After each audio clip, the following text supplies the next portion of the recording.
There's only one place to go. Tune in to the Carlos Brown Show, exclusively on the Black College Sports Network. Let's get back to strolling instead of scrolling. Before we can safely come together, we need the facts on COVID-19 vaccines. Visit getvaccineanswers.org so you can make an informed decision for yourself and for your family. Some carriers will give you just one measly entertainment subscription. One is no fun. With Verizon, there's up to 7 entertainment subscriptions with your unlimited plan. That's 7 times the... 7 times the... No. 7 times the... Music, gaming, Disney Plus, Hulu, ESPN Plus, and more. That's 7 times the entertainment. Because everyone deserves better. And with plans starting at just $35, better costs less than you think. If you think all pads are exactly the same, think again. This is Always Ultra Thins reinvented with the Always Triple Protection System. This pad wicks gushes 90% faster, absorbs even more so you can feel dry, and locks odors in. Rethink your pad for up to 100% leak-free and odor-free comfort with the totally reinvented Always Ultra Thins. This is always like never before. Nope. Nope. Come on, him? Ooh, I like him.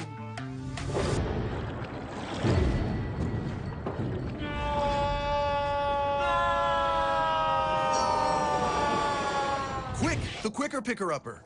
Bounty picks up messes quicker, and each sheet is 2 times more absorbent, so you can use less. He's an 8. He's a 9. Bounty, the quicker picker-upper. At Tyson, we know taste is local. Some like their beef pit smoked, their chicken spiced all the way up, or their pork sweet and saucy. Local flavors, global impact. That's what feeding the world is all about.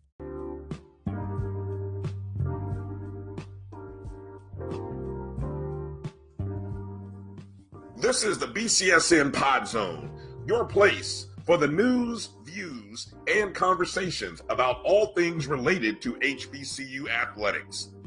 Here are the BCSN Sports Wrap, Dr. Cavil's Inside the HBCU Sports Lab, Knights of the Round Table, the pregame show, the Carlos Brown Show, the ONG Strike Zone, and more in one place.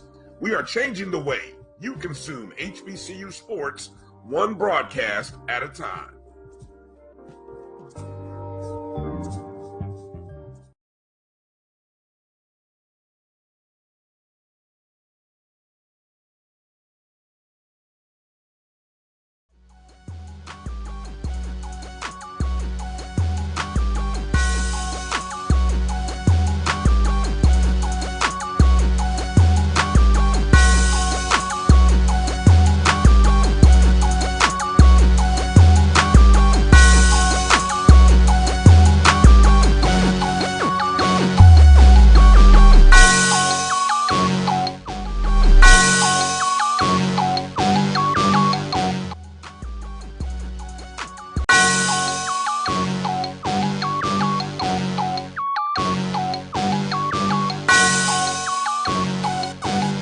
Yeah.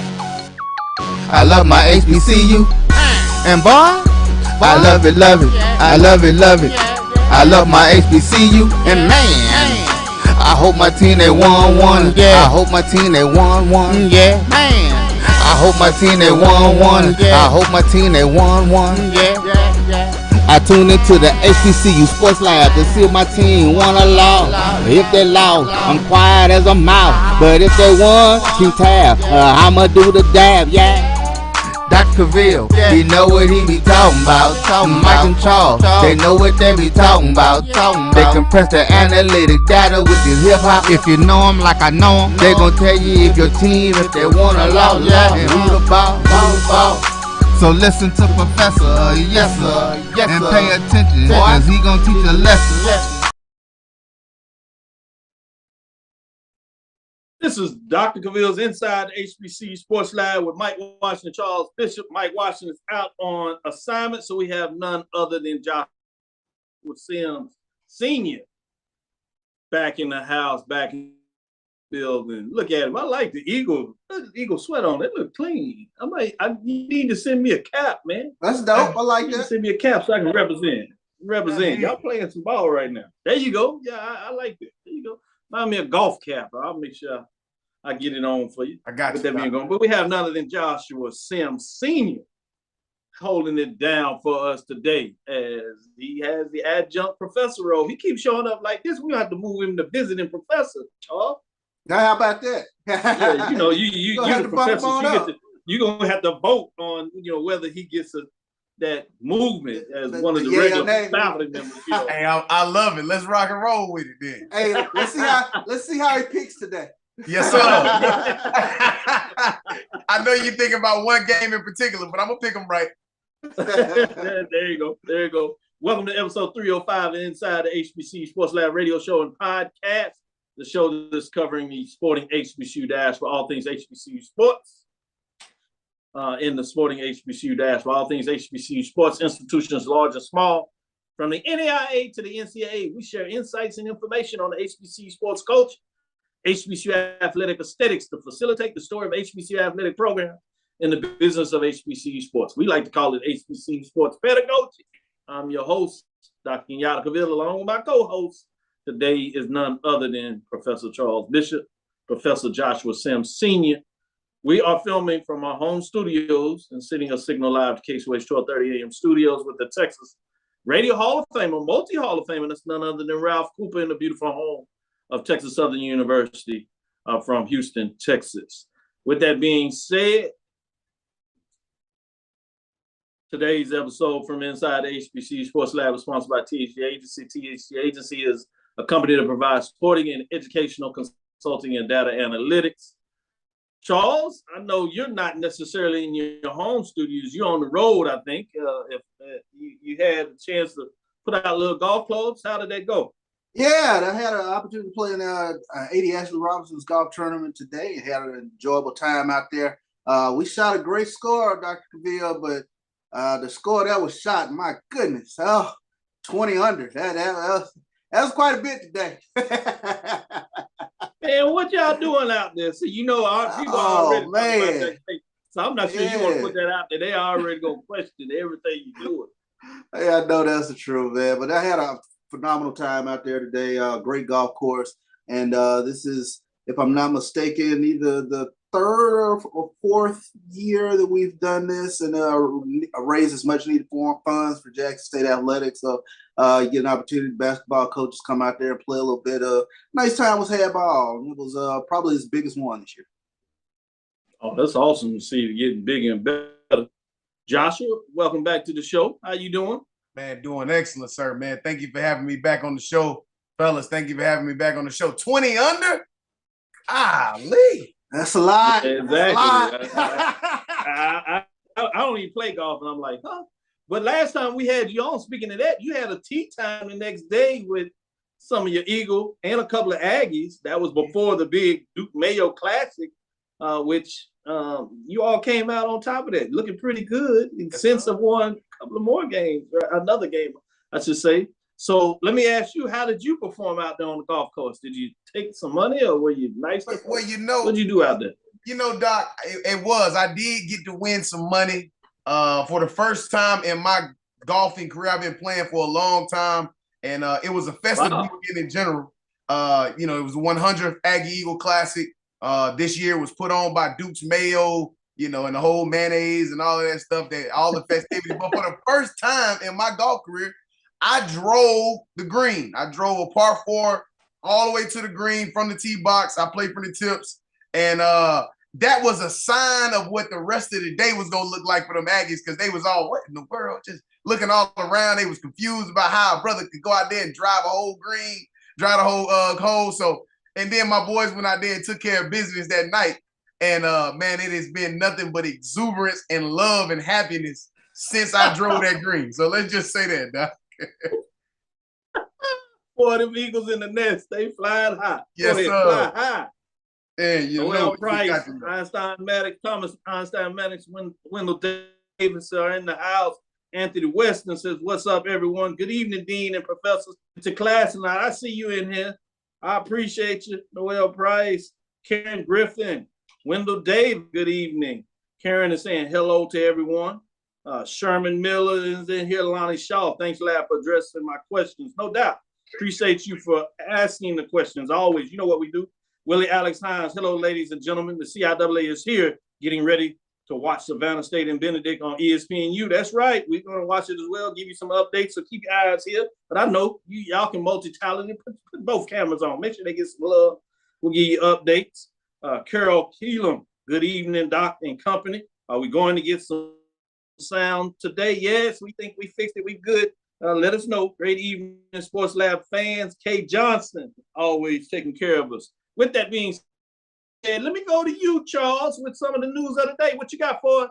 Yeah, let's start off with a little sports business. Jackson State freshman cornerback Travis Hunter, he signed an NIL deal to become an ambassador for Michael Strahan brand. So this is a quote from Michael Strahan. Travis Hunter is a game changer on and off the field. This young man had the opportunity to select any school in the country, but chose Jackson State University and HBCU. His decision demonstrates character, his vision, and confidence. He's also a great teammate. So congratulations, Travis Hunter, signing an NIL deal with the Michael Strahan brand. Yeah, and speaking of that, I love to see that. And speaking of that, Michael Strahan, shout out to Texas Southern University as they brought out some of their Michael Strahan suits as well, tailored inside with the TSU logo, looking clean as they have some shots. We'll probably get them up before the end of the show, give you some of those shots of what Texas Southern University's obviously having body in there, looking sharp in terms of the outline that they had with those. Everybody's going with these suits, looking good, either. Especially with Michael Strahan, he got folks looking tight around here. I need to talk to him. Maybe the team here needs to make sure we can. Yeah, how about that? Suits, we want to look clean as well, right? Hey man, I'm on the team now too, so yeah, I need one of them suits, man. No doubt about it. Let's go to you, Joshua. Give us some other updates and news on today. What do you got? What's on your mind? Absolutely, man. Doc, thank you. I want to give a shout out to Johnson C. Smith here in Charlotte, North Carolina, man. The lone HBCU here in the great state of North Carolina and in the city of Charlotte. $80 million in equity funds, man, that they are now utilizing to kind of become the premier private HBCU here in the state of North Carolina. $80 million in private equity funds. That is incredible. So super salute to that administration there. That equity fund that they're kind of building is supposed to be catered toward education only, but I would love to see how they gonna kind of steer a little bit of that money toward athletics as well. But super salute to Johnson C. Smith and having that $80 million equity fund, man. That's huge, man. So that's what my shout out for today is, Doc. I like that. That's a great point when you talk about that. And what's nice, even if they're not allowed to use that $80 million towards athletics, that means, but there are some funds now that are freed up that they would have been using for some academics. Now that funds that are allowed to go over there can be used to athletics. So to your point, whether it's directly or indirectly, this has a chance to go across the board for Johnson C. Smith, which would be a lovely opportunity. Yes, Great sir. points there made by you, Joshua. Getting back to you, Charles, what else is on your mind in terms of the news of the day? Yeah, let's stay with sports business theme. Howard University receives $1 million gift to renovate the gym. Howard University is getting a $1 million gift from Nuna Baby Essentials to renovate Byrd Gymnasium. So that money is earmarked for renovations to the coach's office, the locker rooms, and Byrd Gymnasium. So shout out to Howard, $1 million gift to renovate the Byrd. Woo, man, you get a lot of nice things looking in the Byrd, man. Coming up there, Josh, you're gonna have to go up to DC, find a new reason to see what kind of updates so you can report back and tell us, do they know what they're doing or not with $1 million? Yeah, man, I need to see what Howard's gonna do with that $1 million. And from our perspective, especially here in the MEAC, the rich just get a little more richer. But for whatever reason, hopefully that allows for them to, hopefully that pushes them in a direction that, athletically, man, because everybody knows on my show on HBCU Nightly, I have a weekly banter and kind of laughing session as it pertains to Howard football, but that's going to change here soon. Hopefully that $1 million is the catalyst that pushes that in another direction. Great point. I'm glad you did the shout out with your nightly, with your weekly, nightly show that you talk about HBCU nightly. That was pretty good. How you pulled it in. I like that. Like that. You learn fast, and you got a little jug and sticks at Howard University. Pretty good. Pretty good. So let me stick with you. Yeah, that's what I'm saying. That's how you do it in the MEAC. I see y'all got a little pep in yourself. They talk about it's tough in the swag. I guess it's getting tougher in the MEAC as well. How about that being said, exactly. You like it? Like that? Joshua, sticking with you. Give me some more HBCU news of the day. Yes, sir, man. So I'm gonna go directly to my alma mater, man. I'm a North Carolina Central graduate. For those who don't know, I'm a third-generation North Carolina Central graduate. My parents went to Central. My grandparents went to Central. My wife and I met on the beautiful sloping hills in Verde Green. So I'm gonna give a super shout out to my alma mater, launching the infrastructure and a boost to our STEM education program. Man, we have already one of the best law schools, one of the best tech and IT departments in the country, business school of business in the country. But now we are starting to kind of chip away at the school down the highway with a major investment into the STEM program. So I know A&T is known for, them being an agriculture and technology state university, but we are now starting to move in the direction of STEM and investing some of our endowment into the STEM program. So I'm going to give a super shout out to my alma mater, the North Carolina Central University, and our development of our brand new infrastructure and launching our infrastructure towards STEM program. Hey, we on the way. We on the way. I see you keep moving, and you talk about the law school and its partnership in terms of what it does for IT, one of the best in the country in terms of delivery. As COVID hit and you had so many universities that were moving to online programs, I happened to be in one of those positions where we were talking about the latest in the law school here at Texas Southern University, had partnered and called over to get some information in terms of North Carolina Central because they were on that cutting edge with so many things they were doing with the law school in terms of the infrastructure and IT, what they would get done. So great point that you talk about that and tie that in terms of North Carolina Central continue to grow and take the next step. Pretty big. I did want to give some love to the Division II CIAA Journal Admission tickets to move digital for the 2023 CIAA basketball tournament. The CIAA reports that they will be moving to a digital platform. And we've seen this across the country in many sports, HBCUs. You saw a lot of that with obviously COVID-19 when it first kicked off and they were trying to get back into some activities. A lot of places were moving to this handless, touchless. And so you see this continued move right there at Jackson State. In a lot of ways, they're switching over from one of their ticket processors using Ticketmaster to another company in regards to what that looks like. And a lot of that is about being able to be more seamless in terms of moving away from that paper product. Obviously, it helps in terms of counting. What people may not realize I did want to touch down, we always talk about data, right? And data marks and analytics.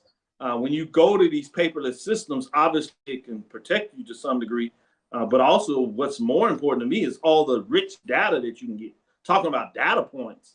When you get this information, and we're talking about institutions understanding how to market better, talk to their alumni and their fans, one of the ways to do that is to move to systems that allow you to collect all this rich data. So now it has the ability to help you augment it and do different analysis that should put you in a better position to market in a lot better ways to understand price points, differential ways that you can do price points and those kind of things, as well as just information between direct marketing and what you're going to market to folks. So it's good to see that you see a lot of our institutions, in this case, particularly the CIAA, that are moving more in terms of understanding the digital platform. Now, this is going to be frustrating for some fans. We got to be frank with that. In terms of the older demographic that are used to having paper copy, they want that. We're going to have to find a way to find a unique medium and help them make sure that they have the ability to talk about it. They come from environments where they don't necessarily trust electronic stuff out there in terms of having their information out there, which we certainly have to understand and respect. But I like to share why this is necessarily in terms of providing the opportunity about our institutions looking at the cutting edge in a lot of ways about how they do that. So wanted to get in that a little bit before we take our first break. We're up against it now. Stick with us. We'll be right back as we get into the second quarter. It's getting hot in here. We're going to talk a little bit about the marching sport. It's time to give you that band update and see what people say about what's going on with the top 10. Remember, in the marching sport, there has to be competition, wins and losses. Stick with us. We'll be right back to tell you who's in the top 10 of the marching sport in week number 2.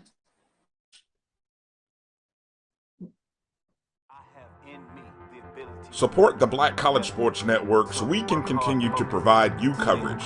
Go to myjbn.com/support and be a part of the Black College Sports Network. Let's get back to getting ticks instead of watching flicks. Before we can safely get out there, we need the facts on COVID-19 vaccines. Visit getvaccineanswers.org so you can make an informed decision for yourself and for your crew. Charmin Ultra Soft has so much cushiony softness, it's hard for your family to remember they can use less. Sweet pillows of softness. This is soft. Holy Charmin. Oh, excuse me. Roll it back, everybody. Sorry. Charmin Ultra Soft is so cushiony soft, you'll want more, but it's so absorbent, you can use less, so it's always worth it. Now, what did we learn about using less? You gotta roll it back, everybody. We all go. Why not enjoy the go with Charmin? Maureen is saving big holiday shopping at Amazon, so now she's free to become Maureen the Merrier. Food is her love language, and she really loves her grandson. Like, really loves. Since 2002, Empowerment Resources, Inc., a nonprofit organization, has empowered more than 1,500 youth and adults in Duval and surrounding counties through its programs Journey into Womanhood, Girls Mentoring, Life Skills for Teens, and Parenting Education Coaching.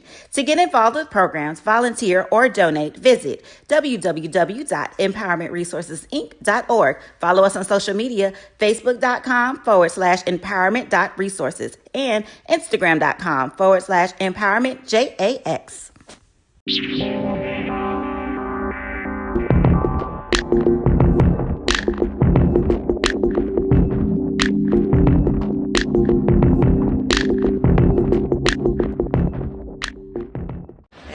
Picks up a first down. And I'm going to go back to, we talked to our friends, Charles Bishop and Neely. They follow Jackson State football and having dinner with them. I mean, they said this team feels like nobody can score 3 times on them. 3 times. He didn't say if it was 3 field goals, 3 touchdowns. Prairie View has scored twice. Touchdown, field goal. That's how good this defense is. And, whoa.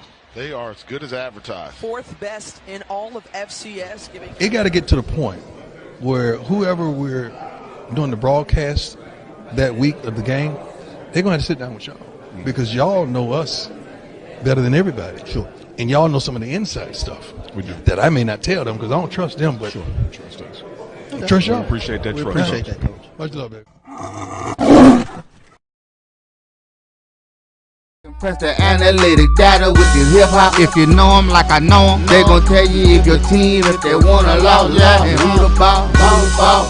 So listen to Professor, yes sir, and pay attention, cause he gon' teach a lesson.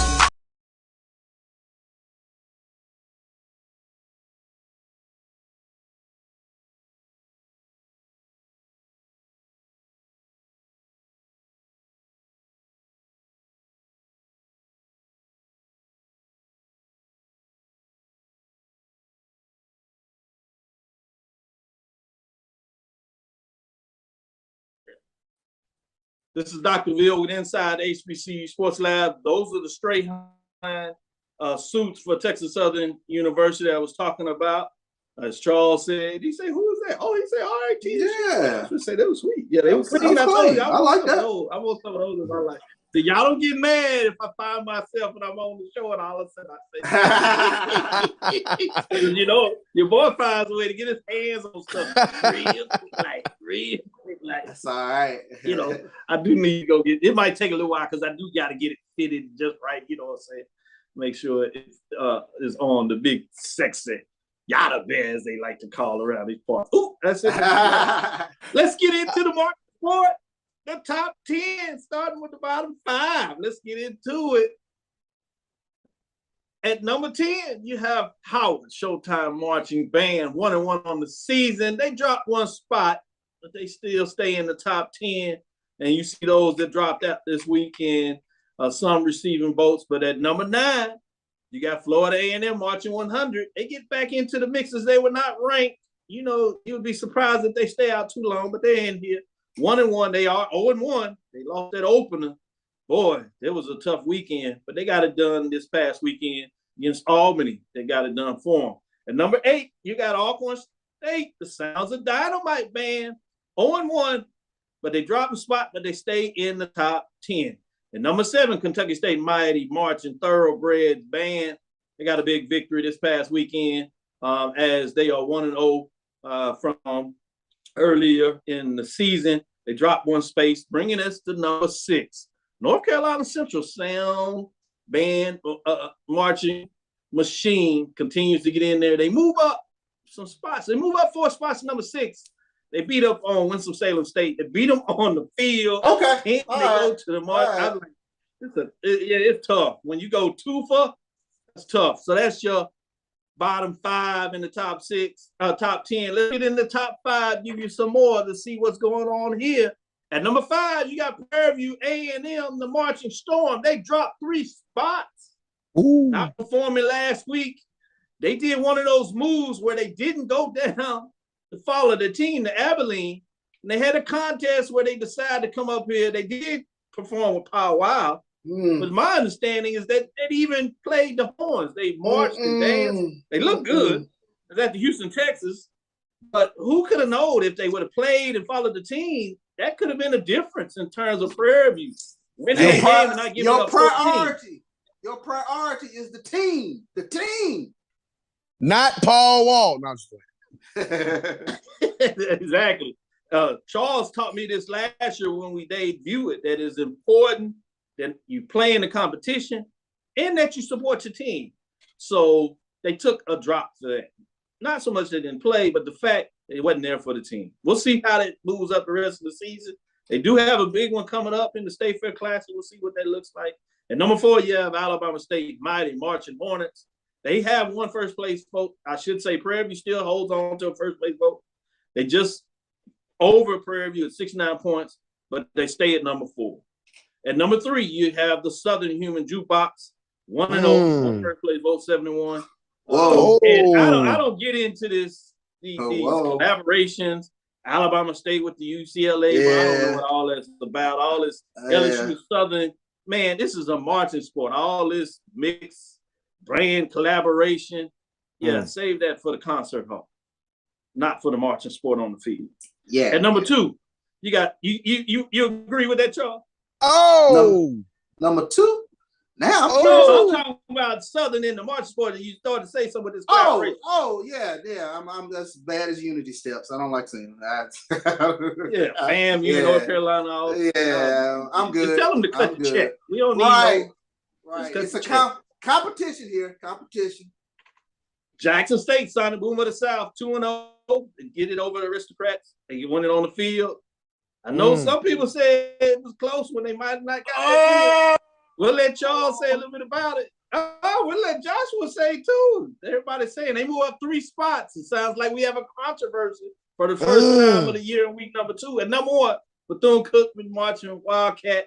I'm going to go with visiting professor. We didn't already upgrade the adjunct. Joshua, tell us, what's your thoughts in terms of the top 10 poll rankings? Look like you have some concerns. Tell us what you feel. Doc, look at my face, Doc. Doc, look at my face. It's a face of concern.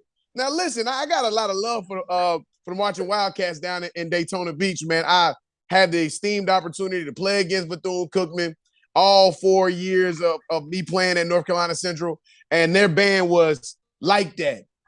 But Doc, they done been getting a shellacking on that field, and they band ain't been able to help. I don't know how they get number 1. Because the band ain't took no attention away from the shellacking they've been getting on that field. So I don't know about how they gonna be at number 1 like that. The brothers gotta score some they gotta score some touchdowns and they gotta score some nice band kind of unity just to make that happen, just for me to feel a little bit better for them at number one, man. That's just how I feel about it. That's just me, I like it. You're going to make me think twice. This is one of the first times that I even paused where you broke that down. I'll go to Charles. He sounds like he got some concerns too. Do we got 2 for 2? Charles, what are you looking at in the where was the aristocratic bands? I think they need to be in there somewhere because they were receiving votes. They were the first one out. They would be a number 11. Well, here's how I'm looking at this. I've done like an informal poll of a lot of ex-Boom members who watched that show this past week, and they were not impressed. They thought the aristocrat got them this week. So I know you might have them as 2-0, but in watching that show, I have to take my hat off to the aristocrat. And one component of this marching sport is that your PA or your hype guy, that he rides with the band and has that good amount of witty and salty all at the same time. Yeah, brother Charles. And that's what Tennessee State kind of got Jackson State this past weekend. The PA announcer kept the crowd engaged, and that kept the band engaged, and it was a standing O at the end of the night for the aristocrat on the field. So, I might have to reevaluate this if you get the standing ovation. I don't know how you get the victory there. It might have to be updated. Well, we'll see later in the year, but we'll make sure we reevaluate the computer rankings. Maybe there was a glitch in there. Go ahead, Josh. You want to add to that? Yeah, because I know brother Charles kind of like gave a little side look with my Eagles, our marching sound machine being at 6. Listen, we were at home last week. It was raining last week, and the band tore the house down. I mean, tore it down. Our PA announcer, I know we hear some conversations about the PA announcer, but our PA announcer tore the house down. So just a little bit of background, Charles and Doc, man, in all of my years of going to North Carolina Central and being around North Carolina Central, our band, even though our football team is now starting to come around and have a little bit of our heyday, our band has always been the thing that really kind of settled us down and really, really been the thing that kind of stood out for us. Sound Machine, has had a chance to go to the Rose Bowl, has had a chance to go and do some appearances at some other big stages. Sound Machine is rocking and rolling, man. Even with the rain, we got turf at our field now, so they ain't have no hiccups. But they were on point, brother Charles. They was on point. So help me out. Help me out with this, Josh, because this is my beef with the MEAC. Do y'all battle week in, week out? Do you travel? I'm saying, yeah, we do. Our band goes. Now our band. So I will say our band is not traveling to New Hampshire, but that'll be the only game on our schedule this year that our band won't go, because our athletic director has done a phenomenal job, and we talked about it a little bit on the show last time, so I won't go too much in depth about how band needs to be included inside of athletics. I look at it as a sport. No doubt. Yeah. And so if you gonna have a game and you want the best representation of your university at that game, you gotta have the pomp and the circumstance. And our defense right now is bringing that pomp, but I'll talk about that later. I like that. I like that. This man knows what he's talking about. See, that's why we bring experts like this on the show. Here at Texas Southern University, they just made that change where literally the VP of athletics now is included the marching band. So he's responsible for that. So the mix in terms of, I've been pushing this for years, is to understand the uniqueness in terms of HBCUs and that culture and how the band and athletics, particularly football, are really hand in glove, if you would. And if you could put them together, then you should get a better return on understanding of making sure the band is inclusive, getting the benefits. So one of the things I like that happened in that is the band actually gets the bag, just like your athletic programs get the bag. So the deal with Under Armour is inclusive of the band. Wow. So they get the jackets, they get the bags. I know when the deal with Adidas was first done at Prairie View, that was the case. The band down there and the cheerleaders all wore Adidas gear and had all the paraphernalia associated with it in terms of bags and things of that nature, along with the band. So it's good to hear that other institutions, HBCU related, are considering this, thinking this, and I think you can market this even more so. So that's good. information. Let's take our second break as we get into halftime. We'll come back and we'll get into some of the sports, some of the games of the week. We'll break it down both at the mid-major level and the major level. We got some good games this weekend. We'll get to talk a little bit about that. We gave you two of your classic and independent matchups on Tuesday. Now we're going to get into your CIAA, SIAC, MEAC, and SWAC matchups particular. Stick with us. We'll be right back after this break to break it all down for you and more.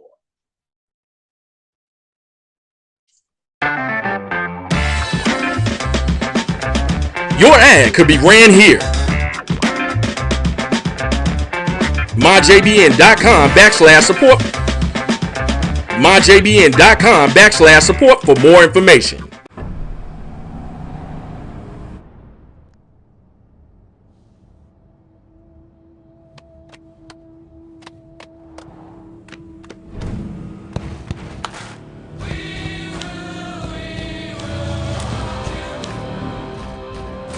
The new GMC Sierra with hands-free driving offers the most advanced and luxurious pickup in its class. Yeah, it rocks. From novice to aficionado, find yourself here. High quality cigars plus personal customer service. Slow Burn is Waco's only mobile cigar lounge, featuring a meticulous, curated collection of premium cigars. Visit our website, www.slowburnwaco.com.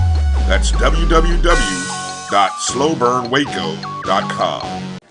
Supermarket sushi, really? No. Wait, Troy, you work here? I'm never not working. Like Head & Shoulders Scalp Shield technology, up to 100% dandruff protection, even between washes. Never not working, huh? Oh, Troy, you're such a good teacher. Yeah, I know. Never not working. Never not working. Never, ever not working. Are you serious? Never not working. Dandruff protection that's never not working. Head & Shoulders Scalp Shield technology.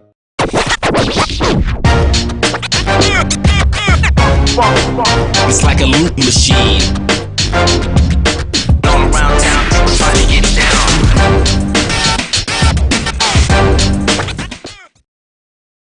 Compress the analytic data with your hip hop. If you know them like I know them, they gon' tell you if your team, if they wanna loud and who the ball. So listen to Professor, yes sir, and pay attention, cause he gon' teach a lesson. This is Dr. Bill with Inside the HBCU Sports Lab with Mike Washington and Charles Bishop. Mike Washington's out on assignment, so we have Joshua Sims Sr. coming in here representing the MEAC in North Carolina Central University and doing well, I might add. Being able to be versed, talking about the news, updates, providing us some band information and giving us some cultural perspective of what goes on in MEAC, particularly with North Carolina Central. And he hit it right on the button, talking about they travel. You got to have matchup. You cannot be in the Marching Sport, win poll rankings if you're not having matchups. Now, we can get some updates. We can go back and forth for where you need to be, but it's pretty simple. If you're not having any matchups, don't even talk to me.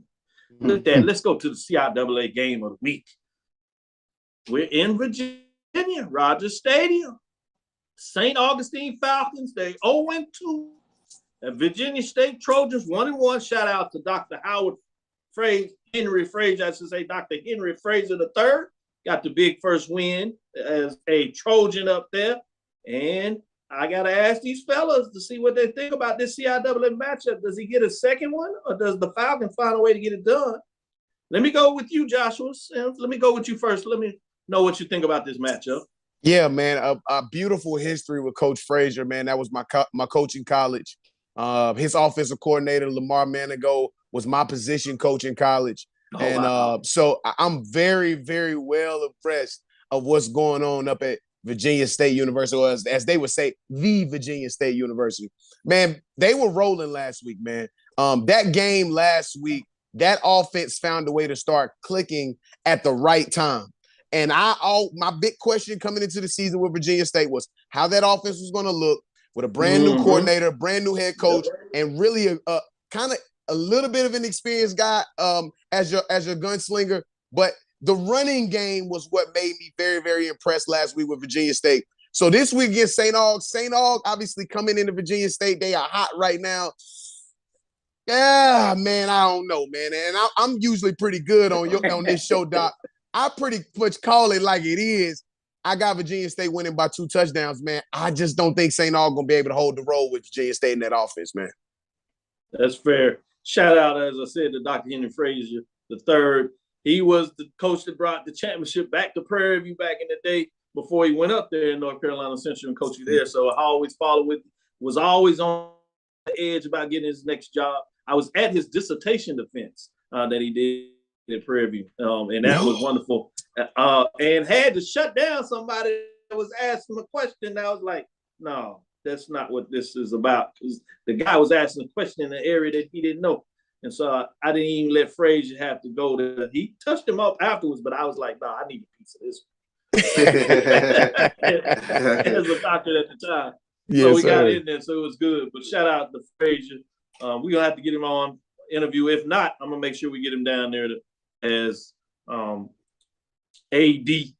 And Brian do a great job of bringing in those D2 coaches. So I'll make sure I reach out and get him on that show, get him some airtime because he deserves that. Especially if he can find a way to get a win this week, he may deserve it. Let me go to you, Charles. Talking too much here. Let me get your thoughts. Yeah, I always respected Coach Frazier in terms of what he's been able to do, wherever he's been. Like you mentioned, tremendous success at Prairie View. You talked about him, Josh, up there in North Carolina Central. Very well respected. A couple coaches here at Jackson State, very well aware of his work. So I expect nothing but great things for him in terms of making Virginia State a perennial contender up there in the CIAA. So I'm going to go with Virginia State at home, and you touched on it. It's the rushing attack that will take St. Aug out. So I'm looking for a big score for Virginia State. Yeah, you talk about that. I'd be remiss if I didn't talk about his Bowie State Bulldogs. Wilson of course. out of the CIAA North, but then they get Graham Frazier. So that North seems like it's going to stay hot.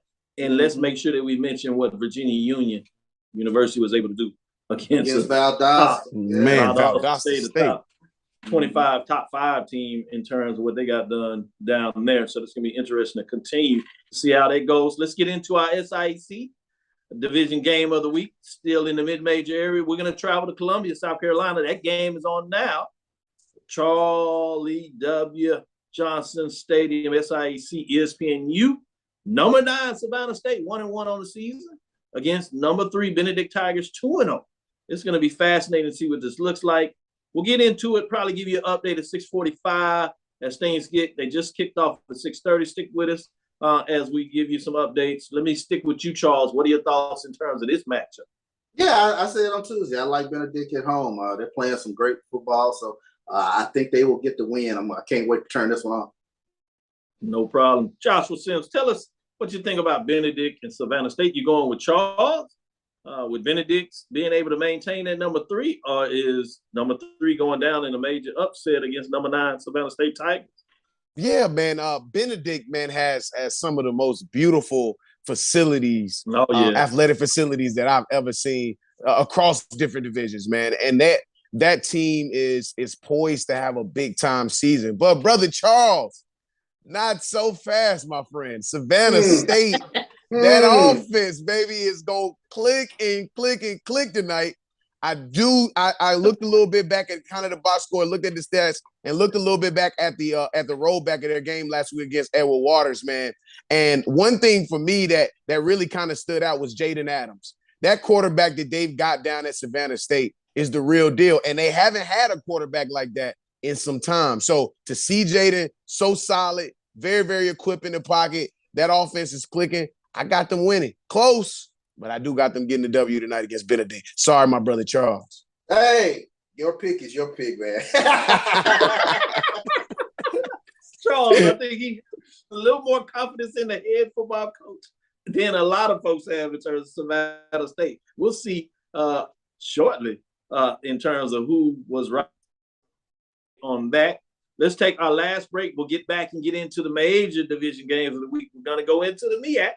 Nice matchup there. We're going to give you an update in terms of North Carolina Central, New Hampshire Wildcats, and then we're going to get into the SWAC, one of those conference, non-conference games. If you don't know about that, we'll tell you a little more. But that's going to feature Grambling traveling to Jackson State. That's a top 10 matchup in itself. The number 7 Grambling State Tigers going up with number 1 Jackson State Tigers. We'll give you some records, some breakdowns, and see what these gentlemen say about these two matchups out of the MEAC and SWAC. Stick with us. We'll be right back after this break. We'll get into the major division and see what's going on in these matchups.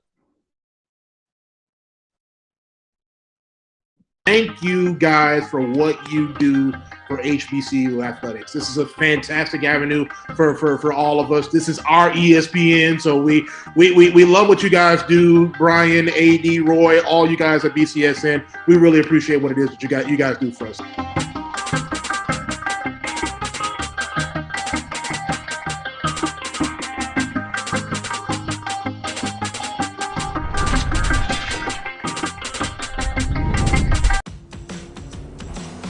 Don't worry, Ma. We'll be there soon.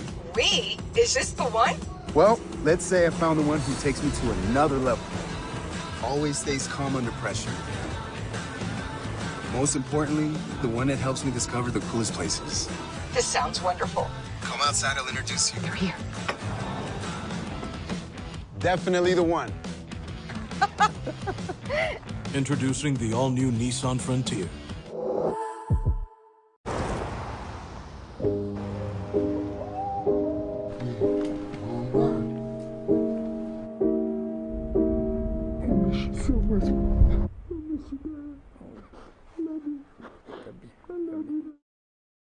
At CDW, we get speed as the new currency of success. Our team spends way too much time tending to outdated applications and software when they should be focused on driving application agility and innovation. CDW Amplify Development Services modernizes software and application development to help accelerate innovation and digital transformation. So you mean building new applications, UI, and mobile interfaces? Well, you said you needed to innovate more quickly.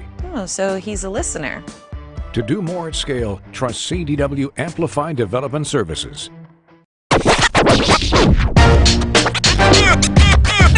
It's like a loop machine. All around town, people trying to get down.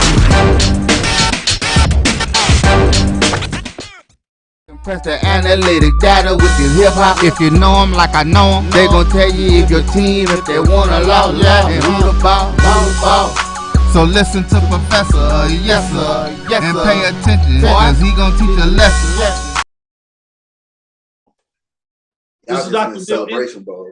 At HBCU Sports Lab, we brought him behind the scenes. He's going to give us an update in terms of the Savannah State Benedict and give us a little touches in terms of what he thinks in terms of this matchup. That's none other than AD Drew. This is Dr. Dills inside the HBCU Sports Lab with Mike Washington and Charles Bishop. As I told you, Mike Washington's out on assignment, but we do have Charles Bishop bringing it like he always does. And then we have our guest, Joshua Sims Sr., the adjunct bringing it. And we have the visiting professor, AD Drew, to give us a little touch of what's going on in this matchup. Go ahead, Drew. Take it away.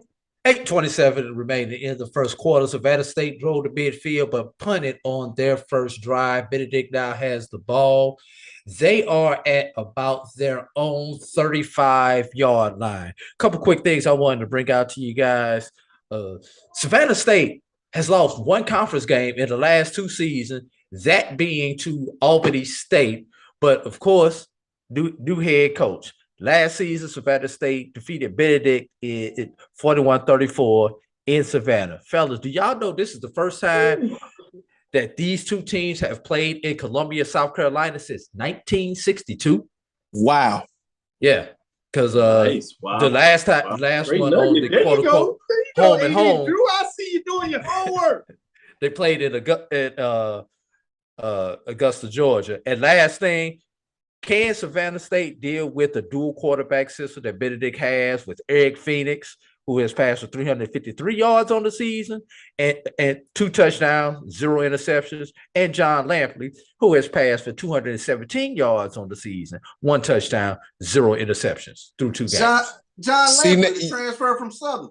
Yeah. I was just about to say, good gracious. Yeah. You should have brought that info out before I made my pick, man. you should have read my article before you made your pick. I'm just they can get this kind of information. D2.com, D2football.com, baby. Nice. With that, let's get into the major division games, MEAC and SWAC. We're going to give everybody a chance to talk about these. Obviously, the first one, Durham. No, not Durham, North Carolina, but this is Durham, New Hampshire. MEAC versus the Colonial. Saturday, September the 17th, 5 o'clock on Flow Sports, number 3 in the HBCU poll rankings. Dr. Cavil inside the HBCU Sports, as I like to tell you. North Carolina Central Eagles are 2-0 coming in this matchup. They do hit the road.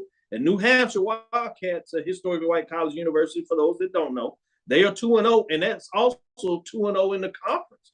Colonial early races, they start off an early season matchup. Let me go to Joshua Sims to get the ball rolling right. Tell us, what is his thoughts on this matchup?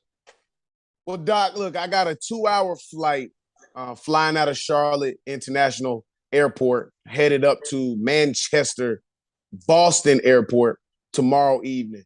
And I've been thinking all day, well, what are my thoughts going to be as I kind of cross the Mason-Dixon line and go over a few states and look down and see if I can see the Boston food fish market from the window, and, all of these different things. And I'm thinking, man, we can really go up here where the weather might be a little bit colder during kickoff. But then I got to thinking, Doc, my defense ain't got scored on. Ain't nobody came in them end zone but one time on that defense. And that includes the school down the highway. That includes the other school a little bit further down the highway. It's only been one time we've had a team get in the end zone against us this season. Our defense, under the leadership of our brand new defensive coordinator, Courtney McCord, who came to us from the school down the highway, but he is a North Carolina Central grad, has that defense clicking. I have made prognostications and open statements that we have the second, if not the best defense in all of HBCU, and we're young. And I know the University of New Hampshire is going to bring that little running game that they used last week against the University a little running game. They used that against the University of Albany. We ain't talking about Albany State. We talking about the University of Albany. They used that running game against the University of Albany last week, and they used it close to perfection. But they have not seen the front seven that we have. They have not seen Brandon Codrington, our All-American, preseason All-American, all-conference cornerback that we got out there, who is okay with being on the island. And they ain't seen what we got coming off that edge with Jakai, Brevard. So I got my guys against that running game. They do not have a great passing game, which is going to be a problem for us. If you have a reasonable passing game, we might be able to play with you. You might be able to play with us a little bit. But if all you can do is run the ball, we're going to have a problem. You're going to have a problem with our front seven. I got us going up to Durham, New Hampshire, bringing it back to Durham, North Carolina by 10, Doc. I got us winning 31-21. We're going to show on the road. Davius Richard, big-time game. He's a superstar. Woo, I like to break down. AD Drew, tell us what your thoughts are on this matchup. I think Charles will quickly remind you that although Central has given up one touchdown, Jackson State has not given up a touchdown this year and has only given up 3 field goals. Come on, AD, why you got to do me like that? He did say the top 2. He said top 2 if not the worst. Y'all got to get excited. We're going to talk about Jackson State next. Stick with North Carolina Central right now. Break down the matchup, AD Drew. Look, Davis Richard, I think this may be a coming out party for him. We know what he has. I don't think the rest of FCS know what they have in North Carolina. That look, Richard impressed me last year when I saw him against Alcorn in the BX Challenge, and that's the first time he was put on my radar, and I've watched him progress since then. You talk about that Central defense with that running game that they have, and then you have a quarterback who can do what he wants to do with the ball, and he has arm talent. Richard definitely has arm talent to go with those legs that he has.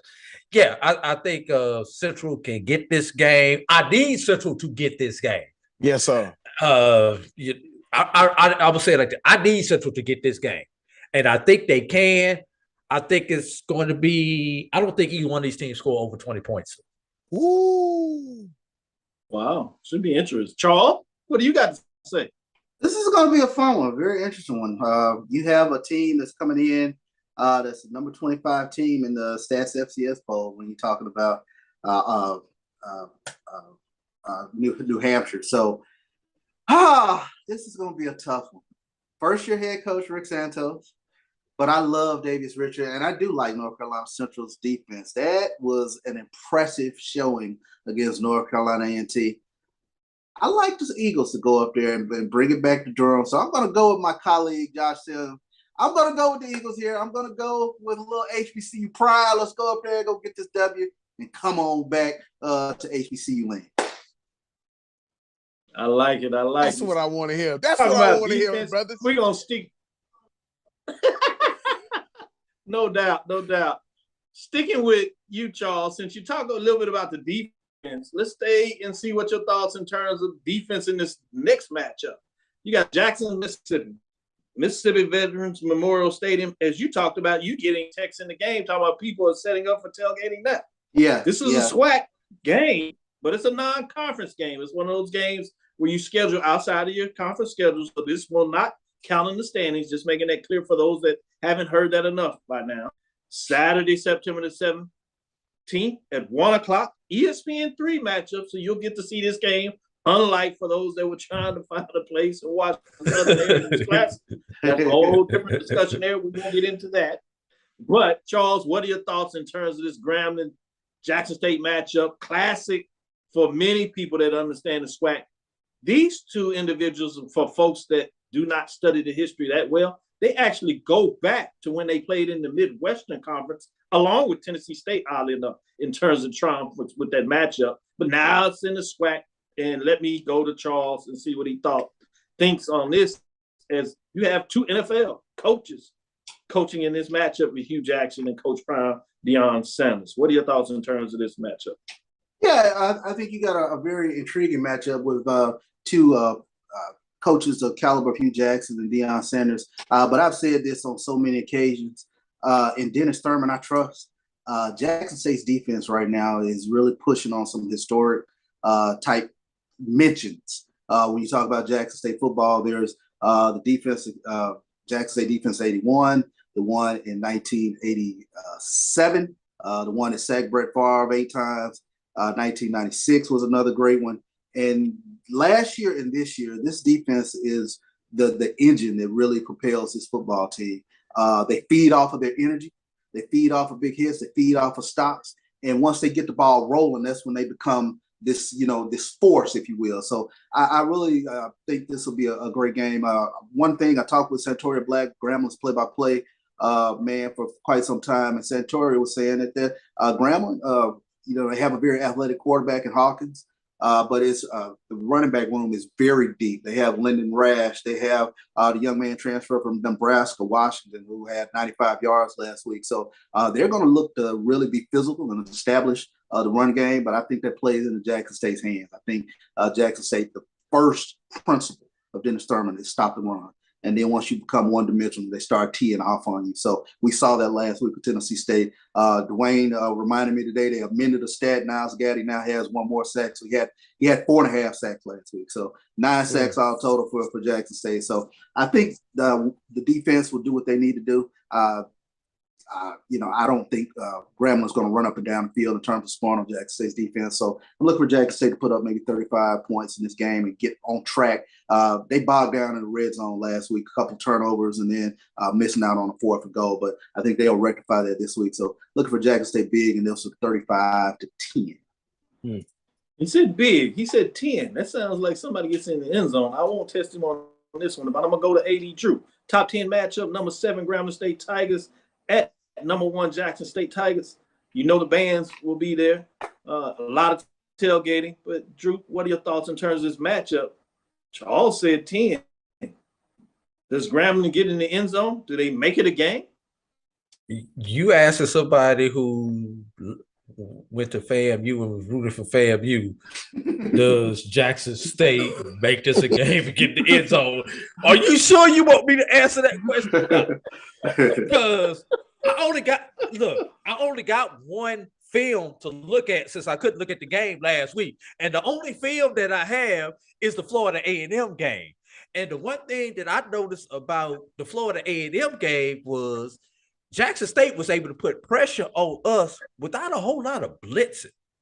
That front four of Jackson State was able to do that. And they confused the hell out of Musa with what they were doing in the secondary with the coverages that they were doing, dropping this person and bringing somebody else in. So if Jackson State can defend the pass with the 4 or 5 that they have back there without having to come after you with all these exotic blitzes, then if you're Grambling State, how are you going to beat them? Jackson State can also, because their secondary is so good, match up 1-on-1 and put 8 men in the box. If Grambling State's running back room is as deep as Santoria Black has said it is. And then we talked about Grambling State. Has Grambling State really fixed that line that they've had the problems with over the last 2 or 3 years? Good question.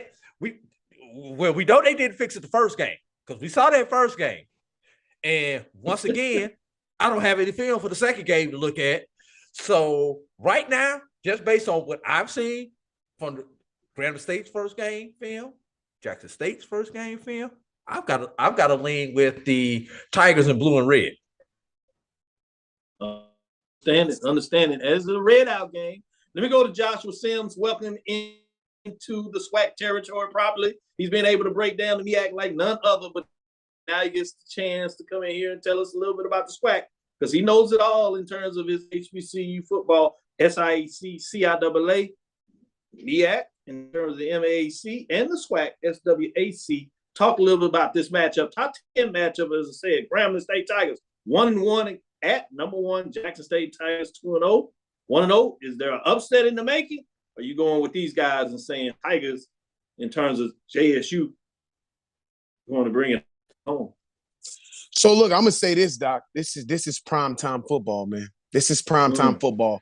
If we owned a network like an ABC, this game wouldn't be played at 1 o'clock. This would be an 8 o'clock kickoff where everybody's sitting at home with their mama, daddy, and children watching this big time matchup. Number 1, Jackson State going up in their hometown inside of Mississippi Veterans Memorial Stadium. And you got Grambling coming in, and they look like they have matured from week 1. Last week, Quaterius Hawkins, just a little bit about what he did last week. Only 10 incompletions last week for 293 passing yards and 3 touchdowns. He threw an 83-yard bomb last week that I had a chance to see with my own 2 eyes on the highlights. That running game netted 145 rushing yards last week. And so I know Brother A.D. Drew asked, has the offensive line finally come to their own understanding? Have they finally come to some place or a standing where they can be just reasonable? And if last week is any type of indicator that they have, you look for your teams as the season to go along to mature. But this ain't the time of the season where you want to be coming up against Jackson State when you trying to mature. This ain't the time of the season where you want to be coming to maturation and coming into manhood in week 3 when you got to go see them Jackson State Tigers. Listen, Shiloh Sanders is back this week. And though Travis Hunter is not going to be playing this week, which is a big, big difference. We saw that in the secondary just a little bit last week, not having that talent out there on the outside. But that front 7, man, led by Niles Gaddy, I'm not sure, other than what I'm seeing in Durham, North Carolina right now, I'm not sure I've ever seen an accumulation of guys like that. I thought they were good last year. Dennis Thurman told us that it was better this year. And I believed him. But God, B-Mo love me. I ain't believing this much. Good gracious, man. Grambling State might not score in this game. And it might get ugly early and fast because Shador Sanders, the game has slowed down to that kid. He's in the running for National Player of the Year from my perspective. He hasn't turned the ball over. He hasn't thrown an interception at all this season yet.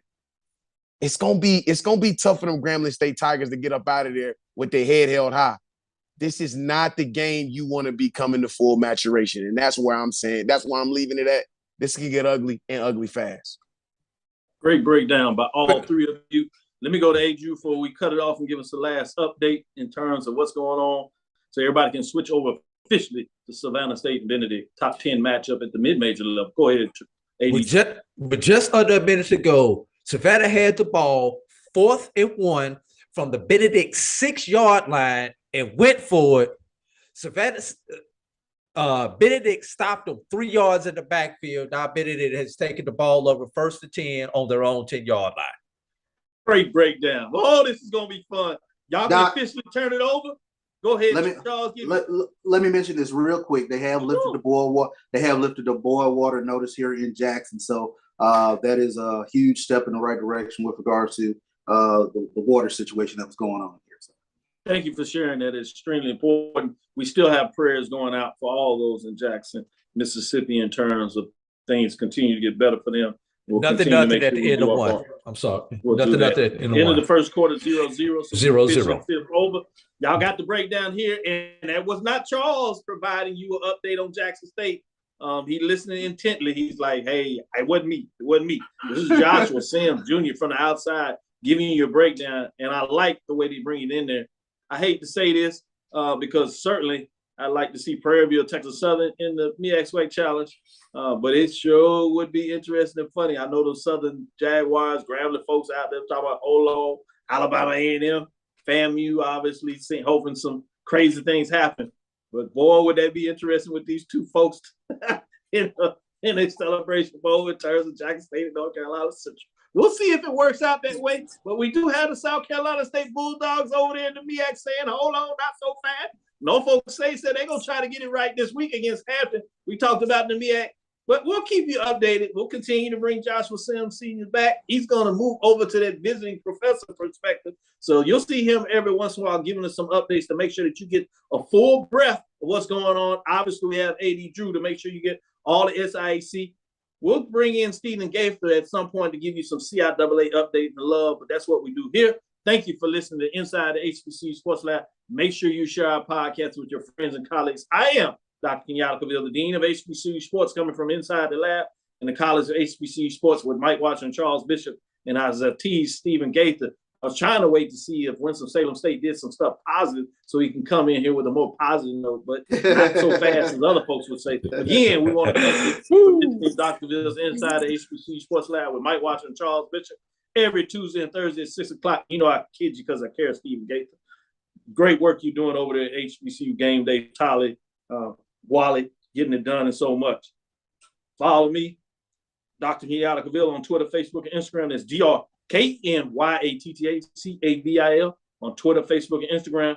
We look forward to Sunday as we'll do our 9 o'clock wake up matchup, and we'll be able to talk about all the things that happened on Saturday and even some of the stuff that happened on Thursday, obviously with tonight's game. Inside the HBCU Sports Lab 1 on Twitter, Facebook, and YouTube is Inside the HBCU Sports Lab. Greenbeard, continue to look forward. Make sure you check out the pregame show as they give their stuff. Make sure you're doing My JVN, My BCSN. Make sure you check out Joshua Sims Sr. on Twitter as he gets it done in terms of HBCU Nightly. Check out Brian and AD in terms of sports rap. ONG Strike Zone is Brian and Kofi all get it done. BJ Jones with his Tuesday top 5, and he'll soon be bringing back his Sunday night breakdown of HBCU sports. We'll talk with you soon. Charles?